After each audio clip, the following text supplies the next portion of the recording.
Hello and welcome back to FranklinCovey's On Leadership series. By now, you're well aware that my name is Scott Miller and I serve as the ongoing host and interviewer for this series that's almost a year into its production. Each week, we are privileged to invite different thought leaders, best-selling authors, business titans, and otherwise maybe not household name people, but have paid the price, earned the reps to bring great wisdom to each of us on either books they've written or articles that they've authored around how to become a better leader, a better culture carrier, and today is no different. Some weeks we actually invite guests back on in a recurring series, and today we have Todd Davis, who is FranklinCovey's Chief People Officer and the author of the best-selling book, Get Better, 15 Proven Practices to Building Effective Relationships at Work. Todd, welcome back to On Leadership. Thanks, Scott. Thank you for taking the time as a culture builder to come back down. Thanks for inviting me. And in fact, I have to tell our guests on the program, I also am privileged to host a radio program for FranklinCovey on iHeartRadio. That program is called Great Life, Great Career, and each week we interview different guests around how to become a great leader. And Todd, your segment is the most downloaded of all of the celebrities, best-selling authors, literally Pulitzer Prize-winning people. Your radio interview is the most downloaded segment. Wow, thank you. Pretty cool. Thanks. What do you think? I probably did some big screw up and everybody wants to watch or listen to it over and over again. No, not hardly. Thank you for coming back. Our topic today is going to be how to build a great culture. We hear so much, it's the articles in Harvard Business Review and all the business magazines, all the HR, chief learning magazines. It's the hot topic. It's been hot for a couple of years now, which makes me think it's not going away. Right. So our theme today is going to be, how do you boil the thought of culture down into practices, behaviors? What do leaders do about that? How does it drive employee engagement? How does it expel possible employees? First, let's talk about your book. So you've written this book. It's sold, gosh, close to 60,000 copies. You have become legitimately one of the key global names in leadership development. How do you build a great culture? Specifically, the role that relationships play in culture. Talk about for a moment your passion about relationships and culture. Well, thanks, and thanks for mentioning the book. Really excited about that. It has been a very hot topic and a hot book, not because anybody knows Todd Davis, but because this topic of relationships is foundational to great cultures. I mean, Jim Collins talks about making sure we have the right people on the bus, which is critical, but it's actually the nature of the relationships between those people that I've seen in my 30 years of experience as a Chief People Officer or a similar role that makes all the difference in an organization's culture. I think that adage that maybe Gallup even popularized around, do you have a best friend at work? I think there's still a lot of truth to that, right? Is do you enjoy the people you work with? Because in many cases, you spend, horrifyingly, almost as much time with your business colleagues as you do waking hours with your family. Actually more. Actually more. So you have to like the people that you're working with. You have to feel respected. Well, yeah, and interesting, you have to, you don't have to, but boy, do you live a miserable life if you don't. That's exactly well said. That's why you're an author and I'm not. I think you are. Let's talk about culture. So you are a Chief People Officer. You speak around the world, literally, more probably than your wife wants you to. But you speak a lot about culture. Kind of give us what is the definitive definition of what culture means. What have you found to be true where you go? Kind of define that for us. Well, there is no one definition of culture. I mean, different organizations, different authors, different thought leaders have their take on it. But they all fall under this umbrella of, what is it like to work here? What's the personality of this organization? That's how I kind of summarize what culture is. What does it feel like when I walk in the room? What does it feel like when I come to work here? How do we operate? What is the way we get things done? I again summarize that down to, what is the personality of an organization? Yeah, well said. Take that one step further. So what are the key ingredients of building a winning culture? A culture that is unique to a company's brand, because we know you can copy or steal almost everything now, right? You can poach talent, you can create a product just differently and get a trademark or patent for it, supply chain, cost, vendor, marketing, all that is fairly replicable, but what you can't replicate is a company's personality. Right. What are the key ingredients of building a culture that becomes your competitive advantage in a fairly increasingly gentrified, homogenous marketplace? Well, the ultimate key ingredient is the engagement of your people. It is how engaged is every employee. The receptionist that you meet when you come in the front door, the CEO, the chief people officer, the chief thought leader, the line leaders, how engaged are they? Even if they're not owners of shares of the organization, they come to work every day acting like they're owners. You remember, well, I don't know if you remember, but the first lemonade stand you set up, or whatever little thriving business you and your buddies when you were in elementary school started, and how passionate you were about that because, man, we're doing this on our own, and I have this part and you have that part. Well, that doesn't change over time, or shouldn't change over time. And what are you doing as a leader to make sure that your employees are as excited about their role in the organization as they were when they had built their own little business as a second grader? Todd, at FranklinCovey, we're pretty passionate about the role that leaders play in building culture. It is hard to change the behaviors or impact, let alone 18 people. Think about 1,800 people or 18,000, or companies that have 180,000 people. Talk about your passion around the proven point of view that is leaders are the linchpin, and what is the role that leaders play in building culture, but also in destroying culture? Right. Well, certainly the phrase, what a leader values gets valued, couldn't be more true, especially in this topic of culture. Now, people ask me all the time, so does it take the leader or a top-down approach to build a great culture? It certainly happens more quickly, and it's more effective when it happens that way. But anyone, anywhere, whether you're in a leadership role or not, can start and work from within that team and out. But back to your question, the leader, she or he, when they focus on and value culture as their ultimate competitive advantage, as we say, and as we know is true, that's where the organization really takes off, because they don't just talk about it, they eat, sleep, drink, breathe it every day. Yeah. They model it, they live it. That leader has tremendous influence when she or he is a model of the culture, the very culture they hope to emulate in the company. I'm going to ask you to get tangible. I want you to think back to the last 60, 70 keynote speeches you've been honored to give on Get Better the last year and a half. And you've got another 60 that you've accepted are in the pipeline. Sorry, Trish, that's his wife. Think of one where you've given, where the culture was palpable in a positive way, where you could just tell the moment you walked in the conference hall or in the building and say, I like this place. Maybe without mentioning the name, or you can mention the name. What was it like? Why was it so positive, and how could you tell? Yeah. Well, it's what a great question. You walk in the door, and honestly, first of all, you can't get the people to take their seats. You can't get people's attention. I watched the chief learning officer, whoever had put the meeting together, up there trying to get attention. People can't stop talking to each other because they're such good friends. Yeah. You have a best friend at work. Well, it looked like this company I'm thinking of, they had 50 best friends. They loved each other. They liked each other. And it wasn't chit-chat. As I walked around the room and listened to them, they were talking about things in the business and how passionate they were and just how motivated and excited they were. So that was the very first thing. And then the types of questions that came up after the keynote or during the keynote about how do we want to really take it to this next level, everything of how do we grow more, how do we do better, but not in a negative sense, but just, gosh, we're here, we want to get here. How do we do that? Those were some key indicators of a thriving culture. You could see it the moment you walked in. Right, you could feel it. Without selling them out, I'm sure there's been one where you thought, gosh, I would not want to work here, or I could fix them if I had some time. Yes. I think of one of those. What was that like? How did you know? Well, I walked in the room and nobody showed up.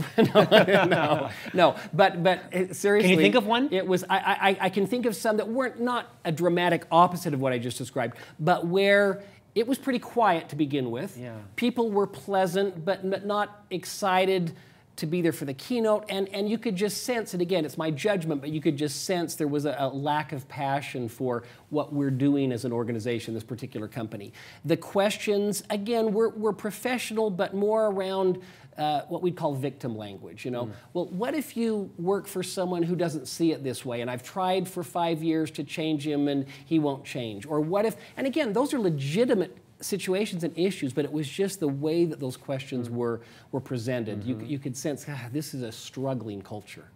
Todd, let's get really practical for a moment. Talk about what leaders can do this afternoon to build a better winning culture on their team of 4, on their team of 12, with 70 people in a division.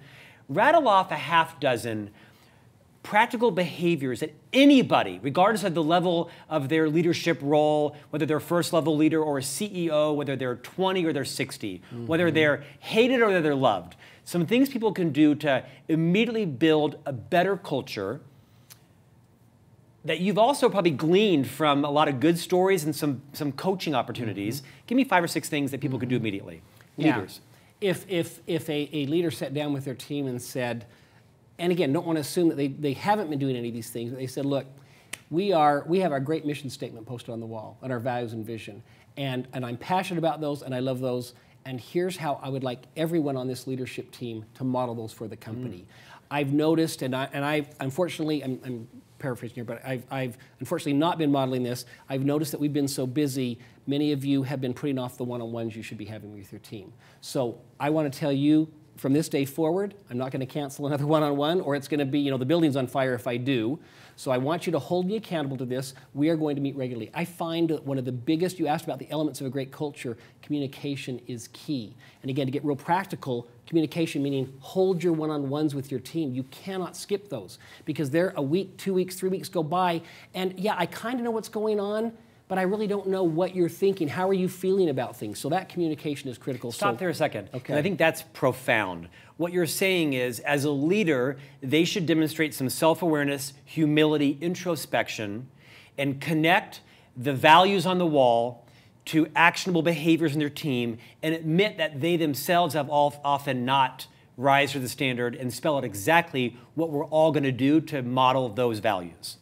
Perfectly said. Some of the greatest leaders I've seen, some that you and I both have the benefit of working for, have done just that. They've said, look, I want to apologize. I have not been modeling this particular aspect or this particular behavior, and that's changing today. Because that's where credibility becomes a factor, right? Is you could right wrongs pretty quickly if you just apologize, acknowledge it, that you're part of the problem, that you're willing to recommit. I've worked with and seen too many leaders who think, well, if I am not doing everything right all the time, I lose credibility. No. You're a human being. Yeah. In fact, now, don't just use it as a scapegoat to say, no, I do things wrong all the time and too bad. Right. But acknowledge and let your team know, I'm human. Yes, I'm in the leadership role, and I'm going to continue to strive to model everything that we talk about, but I'm going to make mistakes, and I'm going to acknowledge when I make those mistakes. I'm going to ask you to help me stay on track. Yeah. So that communication is critical. And clarity, great. Yeah. Work-life balance is another big one, especially for leaders. We feel such ownership. We got to get this done, and I'm worried my team's burning out, and why is Stephanie staying so late, and why is Francine coming in so early? Well, wait a minute, Todd, what are you doing? And they're getting emails from you at 10, 11, at 12 at night, and at 5 in the morning. If you're in their role, aren't you kind of thinking, well, he hasn't asked me to do this. He's probably expecting me to be putting in those hours too. So be very careful about what you're modeling and the messages that is sending. Yeah. We worked for a leader once who, I still laugh about this. This person wore a shirt and tie, it was a man, every day to work. And one day, for a good reason, he decided to stop wearing a tie. And it took like maybe 2 days for everybody else on that team that previously wore ties to stop wearing ties. So what the leader values gets valued. Yeah. And that has to do with work-life balance, what time you show up, how late in the night you work, all of those things. Yeah. Let's talk about trends in probably lots of organizations. I think it's indisputable that the traditionalists, the baby boomers, people that are our age and a little older are starting to move into the crescendo of their career. I mean, I've got 20 years left. You've got 100 years left. I'm sorry, but I mean, the older generation is starting to move into the pinnacle of their career, and there's this undeniable sea of change coming in with a younger, in many cases, better educated, better cultured, more nimble group coming up in, right? And I'm guessing the demands are different. Now, I'm guessing there's some similarities. What do you see as the similarities between what millennials, Gen Xers, and people coming out of college want that are the same as the older generation, and what's different? Yeah. Well, I try to be very careful in pigeonholing or stereotyping certain groups. And so I appreciate you asking that question, because what I see the saying, often I'll hear people say, well, millennials and the younger generation, they care more about contribution. They care more about making a difference. They're not as tied to climbing the corporate ladder or making so much money. Well, I'm not a millennial, I'm not a Gen Xer, and I care deeply about contribution. Mm-hmm. And I don't know that I've ever been focused on climbing the corporate ladder. So I think we need to be careful to say this group tends to be more like this, and this group tends to be more like this. So I think in commonality, they all want to add value to what they're doing every day. They don't just want to get in and punch a clock, so to speak. They want to make a good living. They want to be fairly compensated for what they're doing. They want to have some kind of a career path. Even someone as old as I wants to, still know what's ahead for the next 5 to 10 years, things of that nature. What's different... You're not seeing vast differences. Well, where I'm seeing a new introduction, which has actually been a real healthy thing, is the younger generations have learned, and this is primarily through technology, but you can get the same job done or get results accomplished in many different ways. And so this level of flexibility that I certainly didn't have or didn't take advantage of or didn't know about growing up, they bring that with them. And so where I think there's been a rub in certain cases with people who have been in a set way of doing things for a long time is saying, well, wait a minute, what do you mean you're not going to come in till 10? Right. Or you're going to work from 8 to 11 at night because that, wait a minute, we don't do things here that way. And yet when we grow up and step back a little bit and say, well, look at the results they're getting. Yeah. They're getting as well or better results than the person who's here from 8 to 5. So that flexibility is probably the biggest difference I've seen. Sorry, Drew. Work whenever you want, because you're amazing. Drew is, just so our viewers know, Drew is someone you're referring to who falls into that younger category. He does, and he's just unbelievably talented, and is like a MacGyver. He can learn anything. He will learn anything. He'll do anything. Better, smarter, faster, cheaper than me. And if he's not like, on the set at 8:10, I'm like, where are you? Like, I'm in the parking lot solving your 10 problems, Scott. So, well, no, when you said something a minute ago, they're better educated. And no offense to Drew and them, they're educated differently. Our baby boomers and older generation, they're very well educated and very seasoned, have lots of years of experience. But there's a different type of education with all that technology in the world now provides.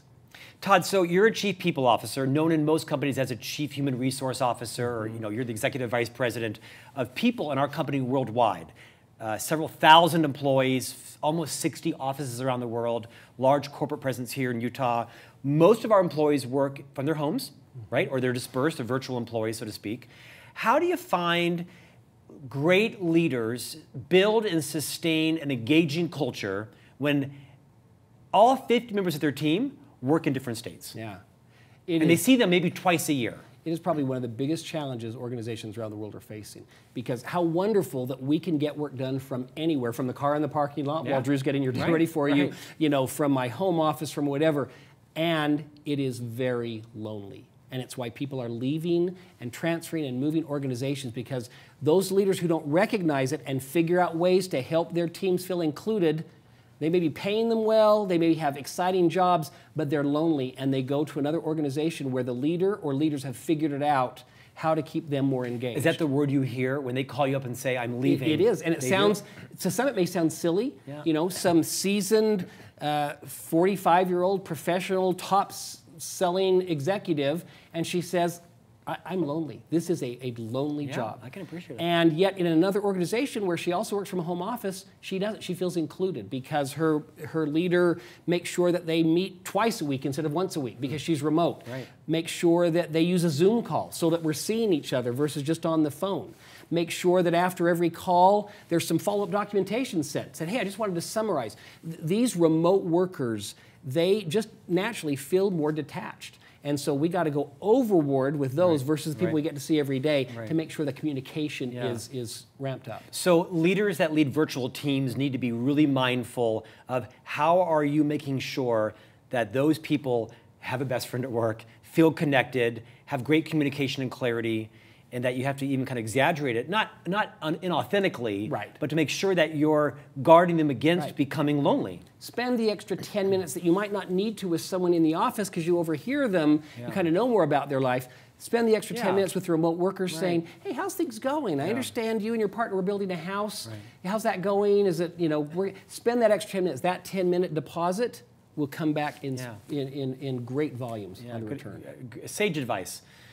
Talk about policies and procedures. So I'm not in HR, and I'll never be invited to HR. Well, I'm invited a lot, but it's not an interview. You sit in HR a lot. I do. You know how like in stadiums they have like plaques with names on them? I think I have one over in HR. I'm not proud of that. Not true, not true. Is it true that companies are more flexible with benefits around PTO and vacation pay? You hear a lot about the kind of take what you need but get your job done. Maybe share some insight as a chief human resource officer. what's popular, what's trendy, and what's sort of real because people are demanding it? Yeah. Well, such a great question. I appreciate you bringing that up. One of the reasons at FranklinCovey why we call our organization, our department, People Services versus Human Resources, is because there's a paradigm in some people's minds. Human resources, old traditional, are kind of the policy wonks, the police keepers. And while there are certain things in publicly and privately held companies that are critical from a legal perspective, you've got to have those things, and those need to be in check. That should not be where you're spending the majority of your time. Yes, have somebody smart, have legal people involved, and all that's in check. Because it's required, but it isn't driving engagement. But boy, if that's where your focus is and all your time and effort is, you're missing a huge opportunity. Spend the 90% of your time on engagement. And key to your question, how do I keep my people engaged?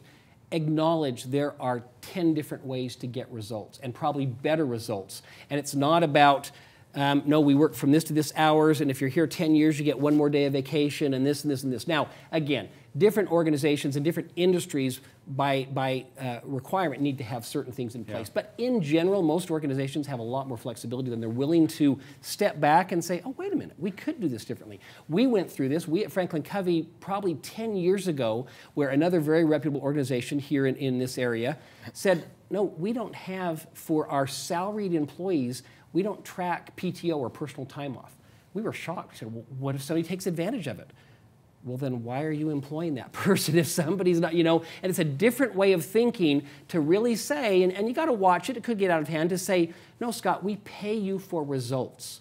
If you can get those, now we don't think you can get those results done if you only work 6 months out of the year, but try it, be my guest. Right. But no, take the time off you need, but boy, be responsible, be accountable, be there, make sure you're meeting your weekly and your monthly measures that we're all watching. And do that however you want, with all of the things we've talked about. Are you communicating regularly with your team? Are you getting these things done? And I'll tell you, that mindset shift and shifting that practice has had certain problems, but 10 times the more benefits than it has the problems. And we've worked out the problems. So that kind of mindset has proved invaluable for raising the level of engagement, showing trust. We trust you to do your job. Yeah, right. You and I have been in the firm both over 20 years. Right. You recruited me in, and we're both on the executive team. And although we're not exactly the same age, we're not that far off in age. We're far off. We're not. He flatters me. I have a 4-year-old. He's added 10 years to my life. I've seen a migration in our own firm, because we were raised in a fairly corporate, button-down, conservative company that had, probably benefits and some downside to it. But now we don't look as much as to whose car's in the parking lot at 7:30 versus 8:30. It seems in our culture that we've been able to engage and retain and attract a new generation of talent by becoming more flexible, which isn't necessarily our natural strength. I mean, we are a pretty heady organization, right? Do you think that sometimes companies take it too far and have to pull it back, and is there some risk in that? Sure, absolutely. There's another company I'm familiar with that is and was a former client of ours, and they had just that. All of a sudden it was the wild, wild west. Yeah. And everybody's doing everything. And they good people, but got off track, and I talked to their chief people officer, their chief human resource officer, and just that. They had to kind of rein things in a little bit, because it was like, do whatever you want, go wherever you want, and they lost sight of what the common goal was. So absolutely there's a balance. But you said just a minute ago about attracting talent.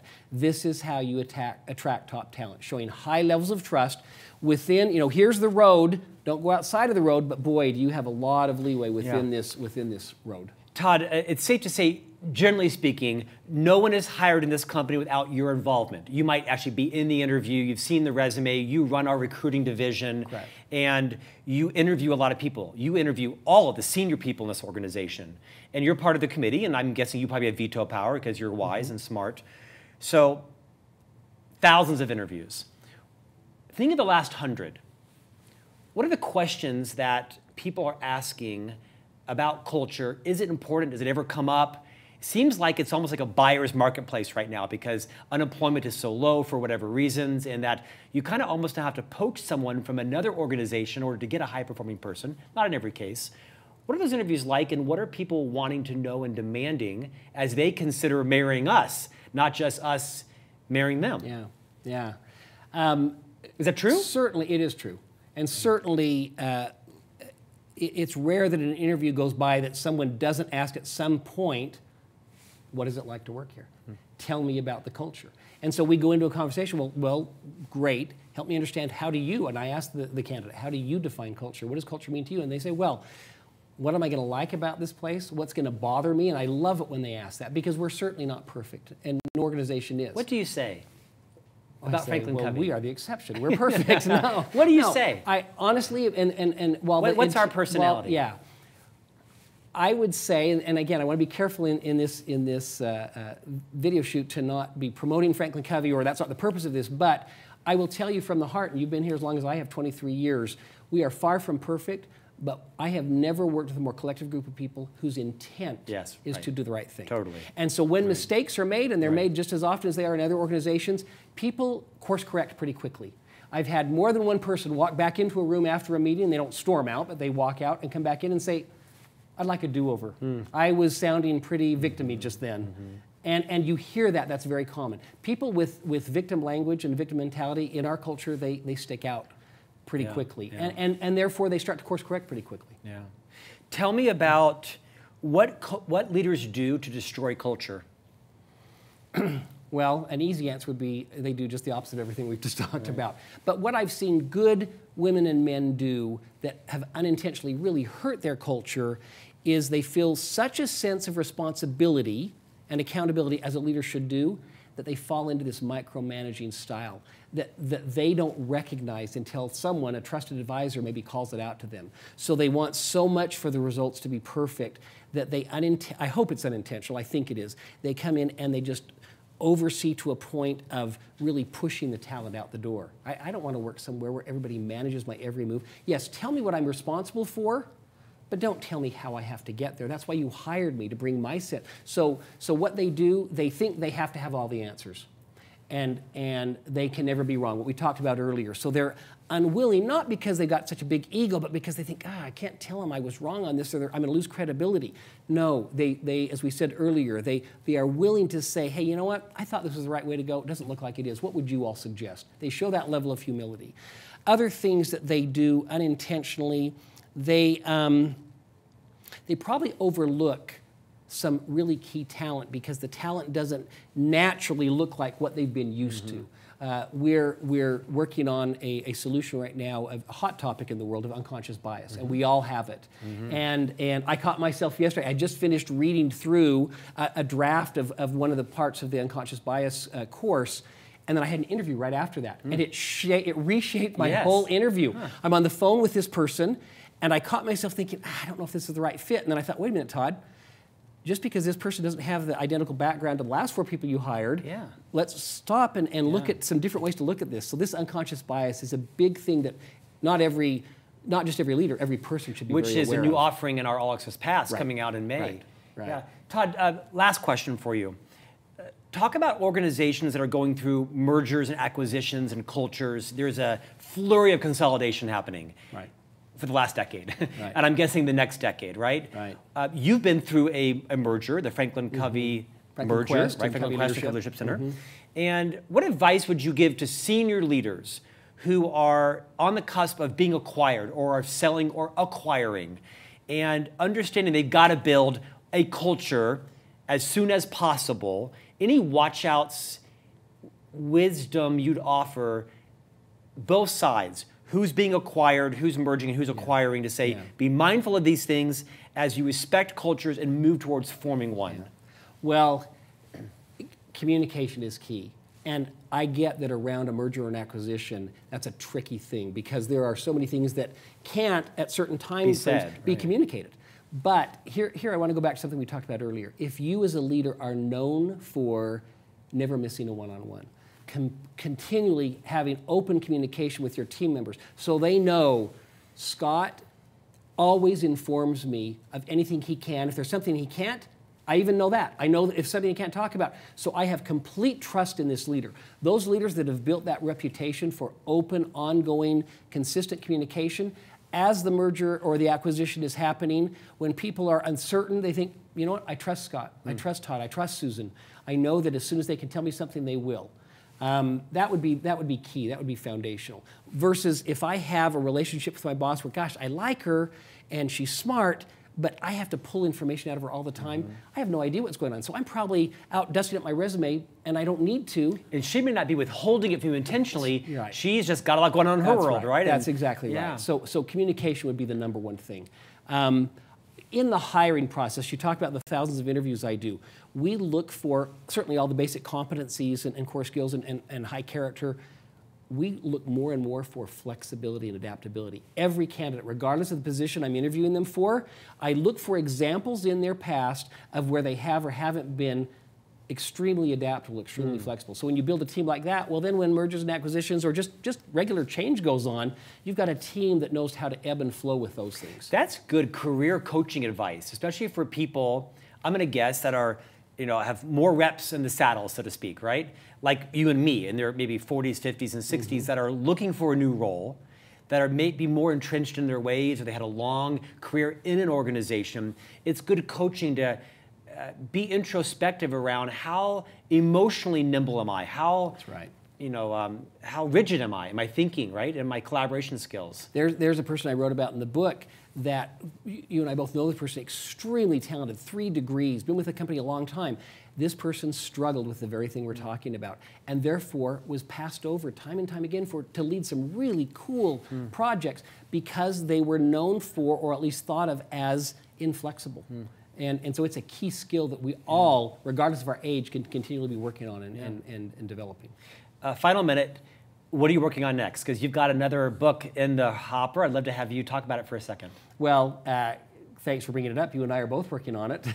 We're authoring, co-authoring with our great partner, Victoria Roos Olson, the book, Everyone Deserves a Great Manager, 6 Critical Practices for Leading a Team.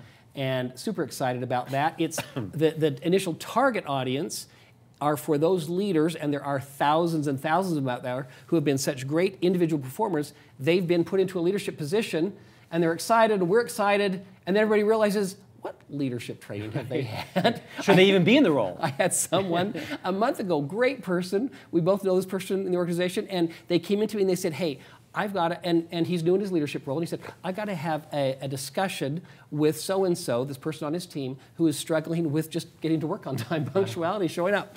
And so I don't know how to have that conversation. I said, well, I would just remind her of how you run your team and the hours they can work. I know, but how do I have the conversation? And I said, well, let her know about the policy and what you established. And he said, no, Todd, I don't know how to start, I don't know what to say. And I thought, shame on you, Todd. He needed the words. He needed the words. And I'm supposed to be the most sensitive, oh, I get what you need. And I said, wait, I am so sorry. Invite this person in and say, thanks for meeting with me. I really appreciate the job you're doing. I have a tough topic I need to bring up with you, and I want you to know my only intent is to help you get better in your role.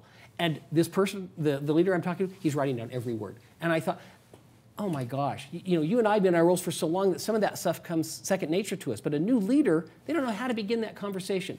Now, this book has sections for it around that. But it's also going to be very valuable for those who have been in their leadership roles for many, many years. Statistics have shown that people get put in their first leadership role, generally in their 30s. They don't get any leadership training for 12 to 15 years later. Right. It's a huge gap. So senior leaders, seasoned leaders will learn a lot from this book as well. Everyone Deserves a Great Manager. When you're 100 and you leave FranklinCovey, I think you should open up a consulting company. I think you would be a great executive coach. I think you'd be... I'll wheel in my wheelchair there. Your oxygen tank. That's right. I think the 30 plus years of experience you have in totality are really valuable for executives, for HR leaders to understand kind of what is the new cultural demand looking like for organizations. Well, you're very kind. Thank you for joining us. I'll bet you this is downloaded a lot as well. We'll have you back again when the new book comes out, Everyone Deserves a Great Manager. Thanks, Scott. Todd, thanks for coming back down. Thank you later. for joining us. You've been listening to Todd Davis, the author of the best-selling book, Get Better, and the future co-author of the book, Everyone Deserves a Great Manager. If you haven't subscribed to On Leadership, it is now the fastest growing leadership newsletter worldwide. Visit FranklinCovey.com. Click on the On Leadership tab. It's free. It comes out via email every Tuesday to your inbox. Invite your family, your friends, your kids, your coworkers. Everyone in your company can subscribe to On Leadership. It comes out around 8 o'clock Eastern Time every Tuesday morning, and it includes 3 assets. An interview like this that is both on video or in person, and also in podcast format. and it is available on all of your favorite podcast channels, SoundCloud, Stitcher, iTunes, FranklinCovey.